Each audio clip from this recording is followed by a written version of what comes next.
Hey everybody, I'm back with a new video and I'm on location like last time. I like saying that, it makes me feel important, like a reporter or something.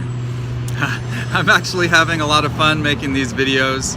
I like going outside, setting the camera up and having fun. Anyway, we're on a busy street here and there's a bit of traffic noise. Hopefully you can hear me. At some point I'll get a microphone, but I think it's okay for now. I did a test. I know. It's okay. Anyway, I wanted to talk to you about my awful summer. Yeah, I had a terrible summer. It was awful, and I'll tell you why. This is part of the life of an entrepreneur with a kid, or with kids. There are lots of you out there, and it has to do with school and being a kid being out of school. This was my first experience with summer.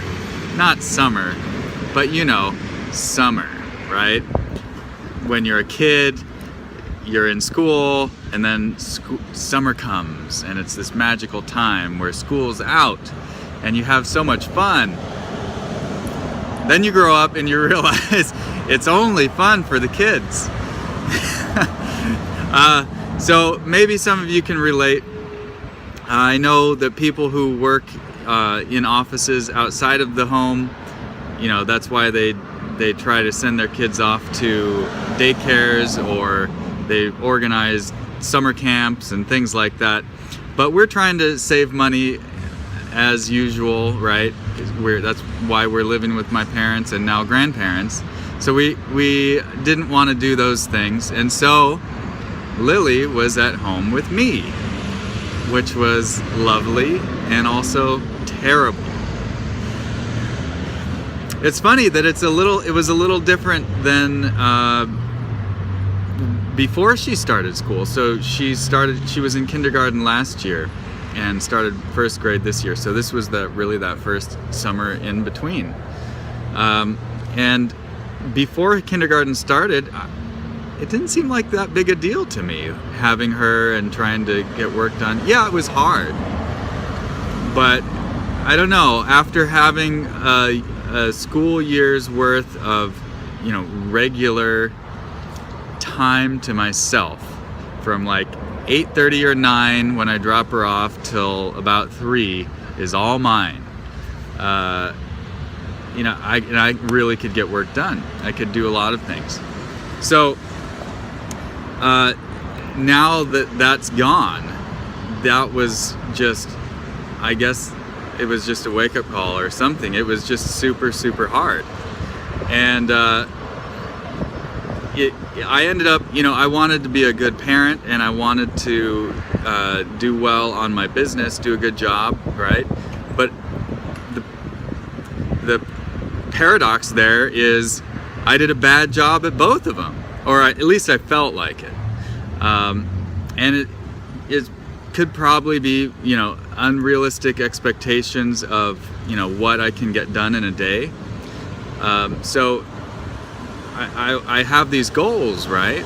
You know, I want to get things done, but you know, there's so many interruptions from Lily that it's just, I can't get them done, and so that I end up feeling frustrated. And I end up lashing out at her. If you know me, I'm pretty calm, pretty even-tempered. But you know, I did yell at her a few times, which is not like me, right? Because I just get so frustrated. Can't you just, right? I'm sure you can imagine, especially if you have kids. So it ends up, I end up feeling terrible. So what else could be the difference between before school started and this summer? I don't really know. I think it was just what I was used to, maybe. Also, this is nobody's fault, but I did have a lot more help from family members before school started. Like my parents and other family members were able to take a day, 2 days, an afternoon, a morning, so that I would end up having, you know, in the course of a week, a fair amount of time with somebody else taking the responsibilities. And you know, due to just people's schedules, that just didn't really happen very much. It did happen a little, but not as much as before. So the pressure, you know, the responsibility was all on me. So if you are an entrepreneur, or you know, just a parent who works at home, you know, what can you do? Well, I don't know. I don't have a lot of answers, but I'll tell you the times that it was going well, the times that we did all right, and I wasn't super frustrated, were when we had a schedule, right? You have a schedule, you eat breakfast at a certain time, you clean up at a certain time, you have lunch at a certain time, and you have sort of scheduled breaks where you can be with the kid or kids, right? That was pretty helpful, but it was, you know, and summer is also the time where lots of things are going on. Relatives are coming to visit, you're, you know, going to the beach, whatever.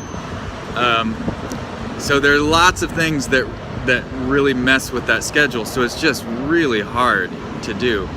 You can search Google. I found lots of great ideas searching on Google. Different parents have different ideas, and they're fantastic, but I never had the energy or stamina to actually go through with those things. You know, Lily is actually pretty good at, once she gets going playing on her own, she can play for an hour, hour and a half, and you know, that's great.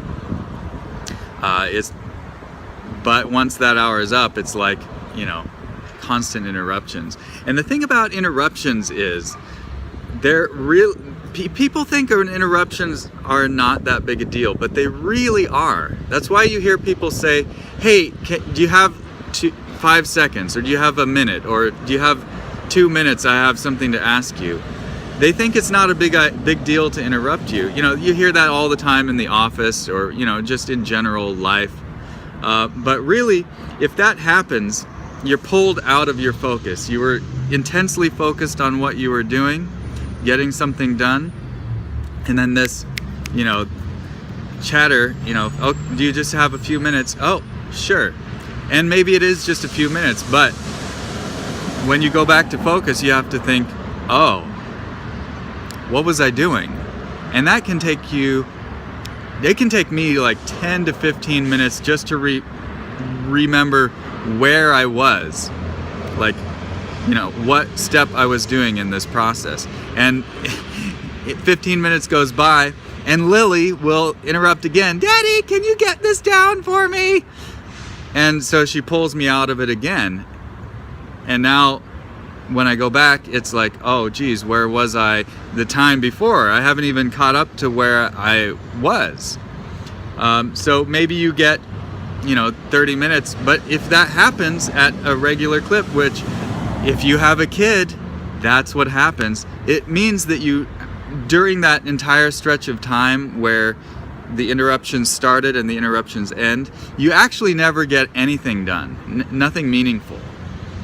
It can take you like an hour to an hour and a half to get back into like the deep focus flow. So, I mean, that's incredible. So you gotta, what you can do, you know, this had mild success. You know, you have times where, okay, it's time to leave me alone. If the door is closed, you don't come knock on it, right? You can do things like that. But again, this is partly me trying to give you guys some tips, but I don't have much to give. I just have, you know, an experience to share. If you're, you know, thinking about being an entrepreneur, or if you're interested in this lifestyle, this is a part of it that you should know about. All right, that's it for me, guys. I'm sorry this video went pretty long. We're coming up on 10 minutes. I'll try to keep them a lot shorter in the future. All right, talk to you guys next time.